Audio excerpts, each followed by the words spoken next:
Alrighty, guys, I've got a crazy good episode for you guys today. I've got my friend Michael on, who has closed, believe it or not, 46 out of 49 sales this year. So that's fucking unbelievable. Mate, we're going to have a talk today with the guys about how you've grown back to, $40,000, per month, a little bit about your sales and your tracking data, because you're just doing so amazingly well in business at the moment. But Michael, mate, firstly, welcome. It's good to have you on. Good to be on. Yeah, that's cool. And mate, do you want to give the guys who are watching or listening for the first time, maybe just, 30 to 60 seconds, who you are, what you do, how you got to be on here on the podcast today?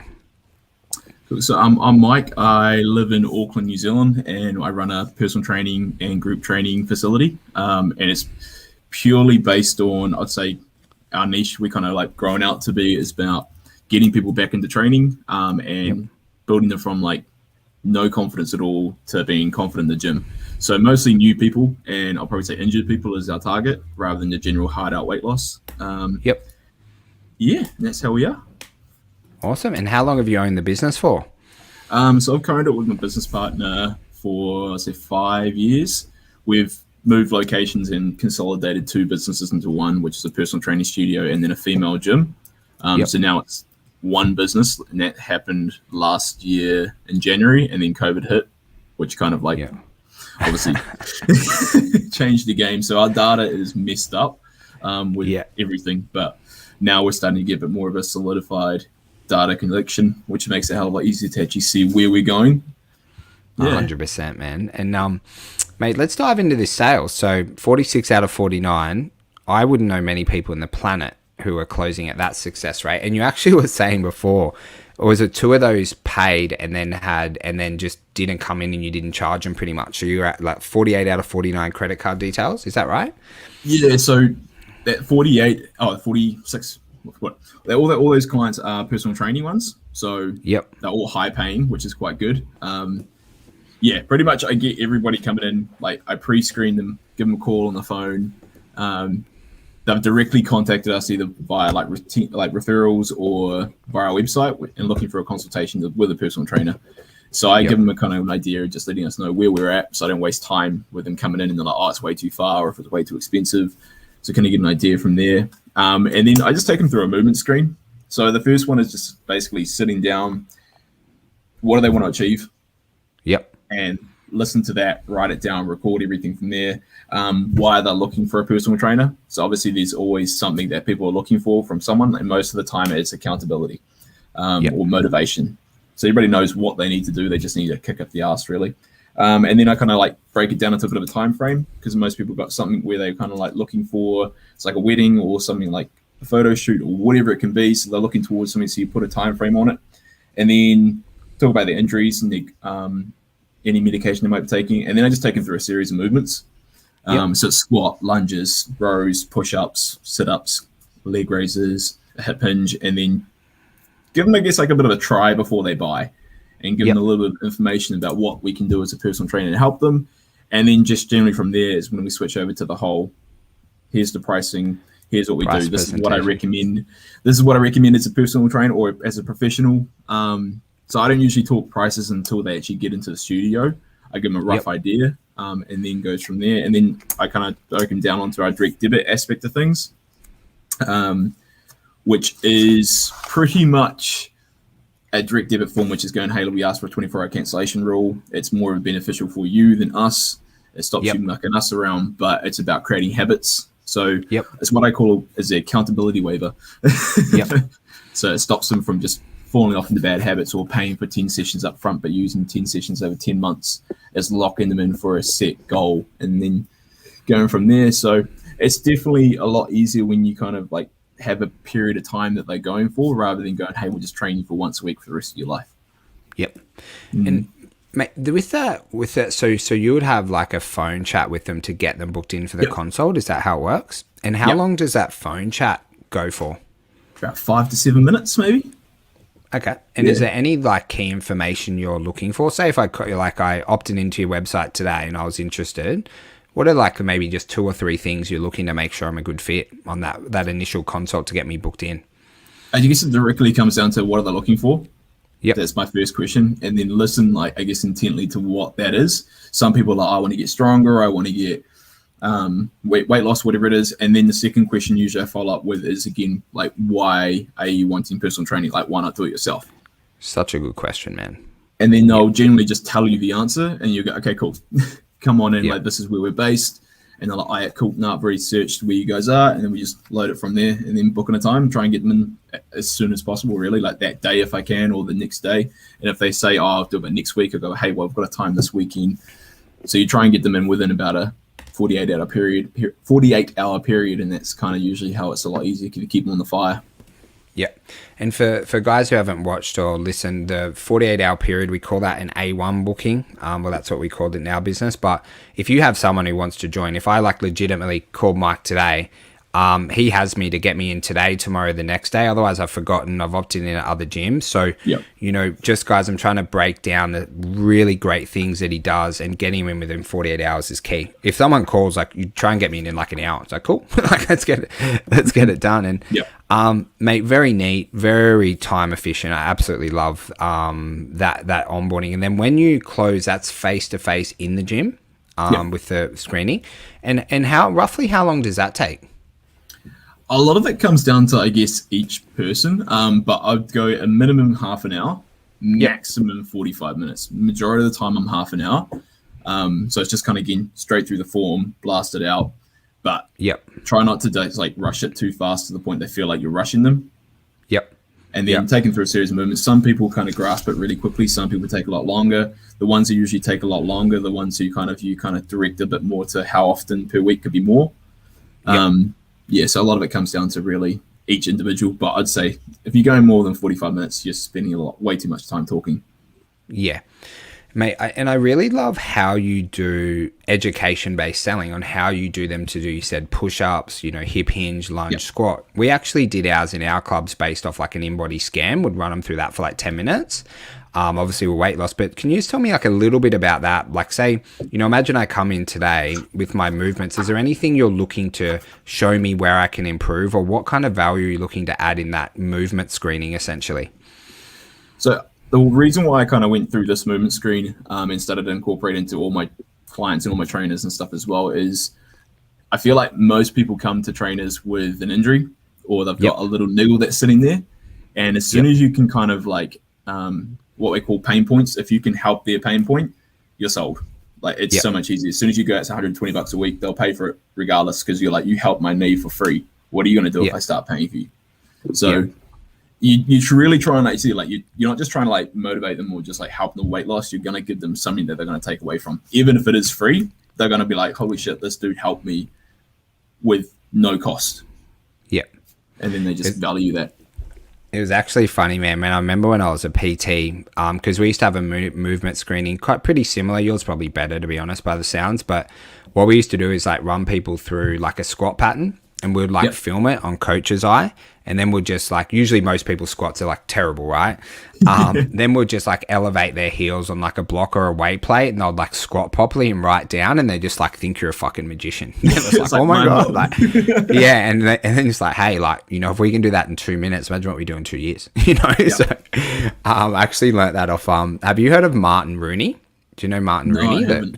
He's a training for his dude. He's like super inspirational, but I learnt that off him and just used it all the time. And some people were like, that's amazing. Like, I can't believe you did that and shit. So, mate, it's really simple for us, but I think we forget about it.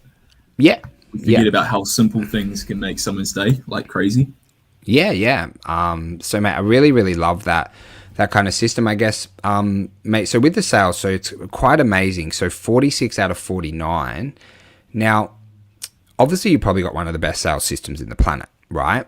Is there anything that you're working on right now to improve that sales system? Like, how are you going to try and get to, 100% and like stay at that? Is there anything you're working on right now to improve it? Because I know you're a bit of a hustler and a go-getter.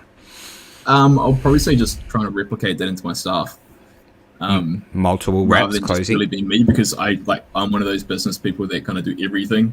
From like, the sales and the cleaning to this. So I know that, I love working, but like when you go away, like I said, you want the wheels to keep churning. So I guess it's more or less just trying to teach my staff, and which I'm doing at the moment, which they're getting a lot better at, which is good. But I guess just to do that, I'm just giving them obviously the tools to do it, taking them through the processes, but again, giving them experience. So I've got to give them leads, got to give them that. And we're in quite a good position at the moment with a lot of lead generation because we're in a building complex. Yep. And so we have like quite a few people, like we've probably got about 600 people who have come through just for the building complex and now essentially like free leads is what I call them. And then so you can just consistently kind of work through them. And if you give them like in half an hour free time, they turn into a lifetime client, then works out pretty good for the trainers too. So just giving them incentives. Mate, your process seems quite simple. I think we'll be able to do it pretty quick. How we did it in our clubs is like I would do a role play on the trainer, like show them exactly how to do it. And then they would do 6 role plays on me or my business partner. And then after that, they're good to go. First 2 easy, second 2 medium difficulty, last 2 are really tough sales. And then after that, like what I always say to people is like they might not close at, 91% or 92, something ludicrous like you're closing.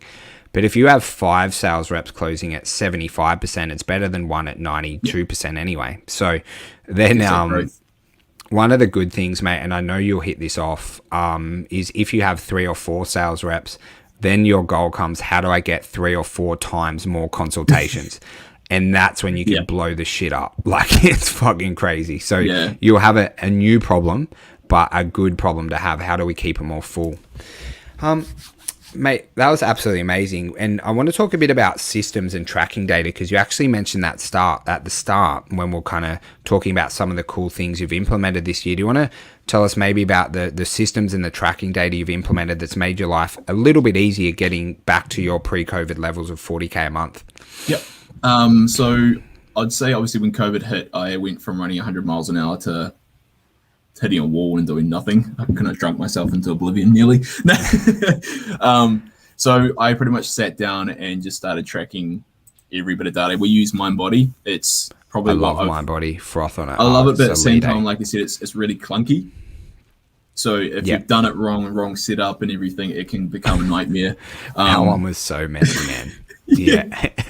So you know all about this. So I broke it down into an Excel sheet. So I made it all pretty. So I broke it down from like how many personal training sessions we've done to each individual person, to what they've been doing each month, to total per month, to total per year, membership breakdown. So again, where's the revenue coming from, exactly where it is and how much per month. So it just makes it a little bit easier so you can see the growth patterns per direction of what we're doing. So since we moved into this new place, since the COVID obviously hit, I was able to see that personal training was growing phenomenally fast compared to everything else.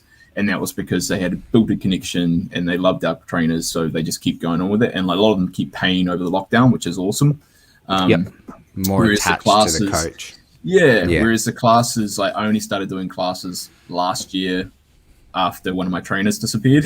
So I was kind of forced into that role, but then realized now that I think that's kind of also the way that we need to go to make sure it actually kind of works. But yeah, with the tracking the data, it's just made it so much easier to be able to go, okay, cool, this is what's working, this is what isn't working.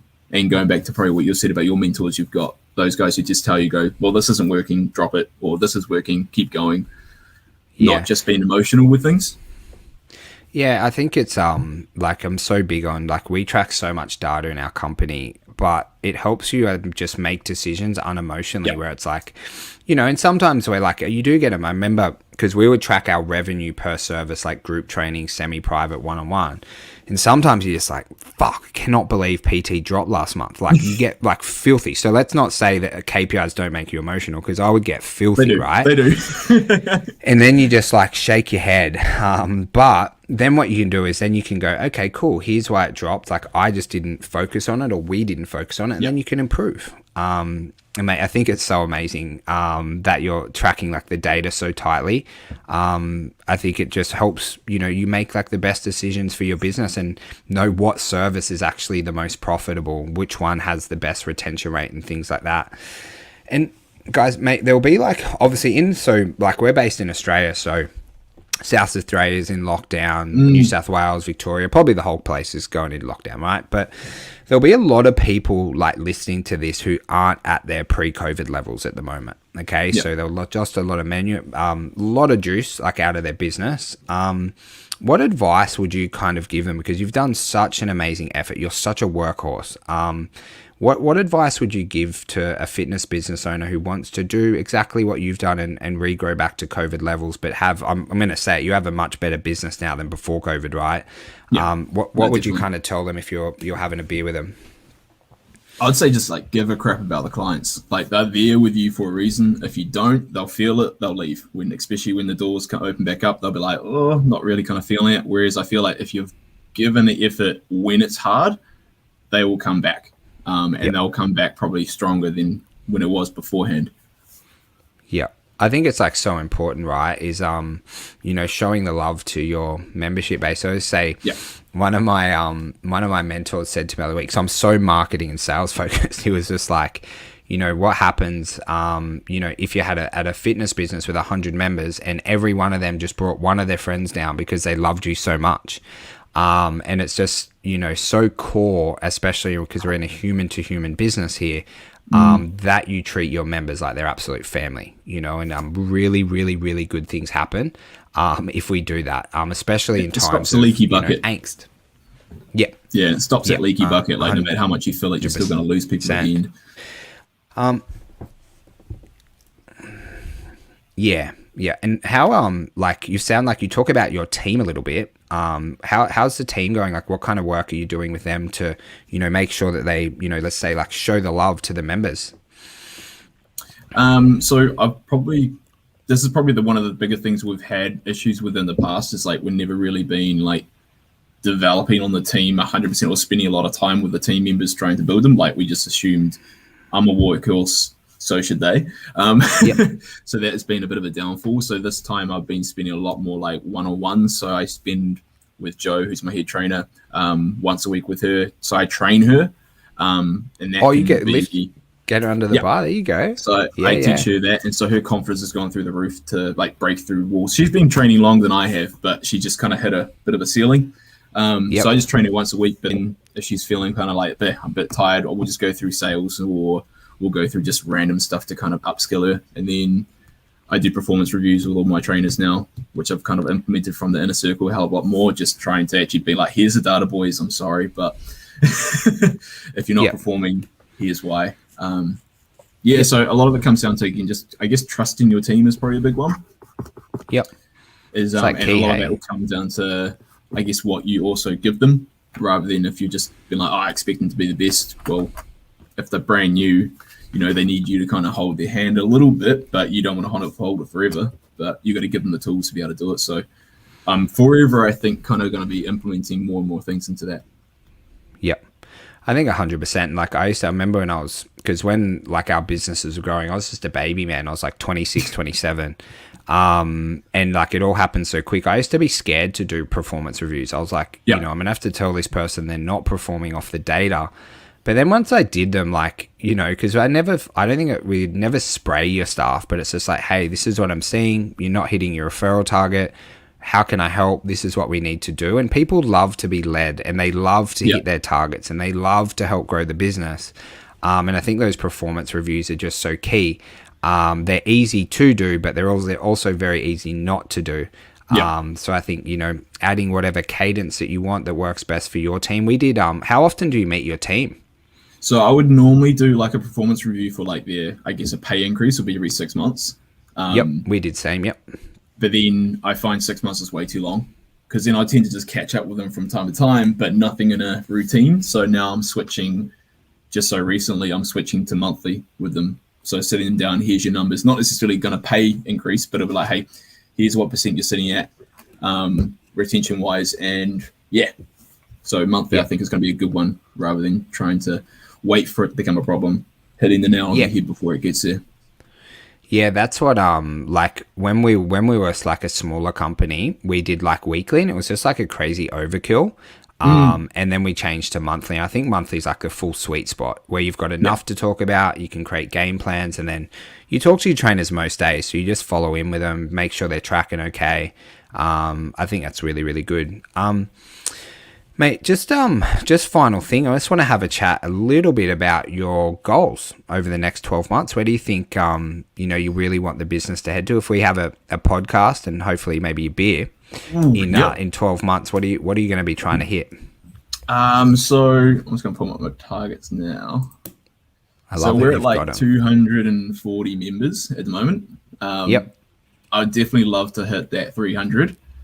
But we're kind of, again, same thing, changing models. I wouldn't say changing models, but I'm focusing a little bit more on the class aspect. So I do believe I probably could get there, but it won't be the targets that I'm thinking of, kind of like building up PT a hell of a lot. I want to try and stay where that is and then build up the classes like crazy, because, again, it's less time, less of my time if I'm doing classes rather than kind of just PT one-on-one all the time. So, yeah, let's say 300 members end of the year. Hey, let's do it. I love it. I love the idea on, like, I think, having a really good group training business, and then, like, a lot of people neglect PT, in the fitness world with all those, like, franchises and stuff, which are great, but I think they're missing a big part of the market. And a lot of people just, like, copy F45 or Body Fit, essentially. I think you're building, like, a really, really sustainable business model where everyone can come in at different levels depending what they want. And I have no doubt that, I reckon we'll be chatting sooner when you hit 300. Yeah, it'll probably be before the end of the year. Yeah. Mate, my brother, thank you so much for coming on. Always love our time together. I really, really appreciate it. And, mate, I'll have a chat to you soon. Thank you. Cool. Thanks for having me. Bye-bye.